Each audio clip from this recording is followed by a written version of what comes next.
पश्चिम येथील फेरीवाल्यांकडून भाजप कार्यकर्त्यांवर हल्ला प्रकरण। मुंबई भाजप महामंत्री यांनी न्याय मिळवून देण्याचे दिले आश्वासन। कुर्ला पश्चिम येथील न्यू मिडल रोडवर मानसी अपार्टमेंट समोर काही फेरीवाले व धर्मांधानी असामाजिक तत्वांनी खुलेआम कायदा सुव्यवस्थेला आव्हान देत हिंसक प्रकार घडवून आणला।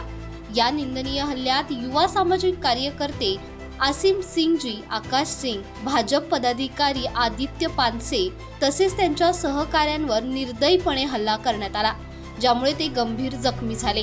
घटनेची माहिती मिळताच मुंबई भाजप महामंत्री आचार्य पवन त्रिपाठी, राजेश शिरवडकर यांनी रुग्णालयात भेट देऊन जखमींची विचारपूस केली आणि त्यांना संपूर्ण न्याय मिळवून देण्याचे आश्वासन दिले। त्यांनी स्पष्ट केले की दोषींना कोणत्याही परिस्थितीत पाठीशी घातले जाणार नाही आणि त्यांना कायद्यानुसार कठोरात कठोर शिक्षा दिली जाईल।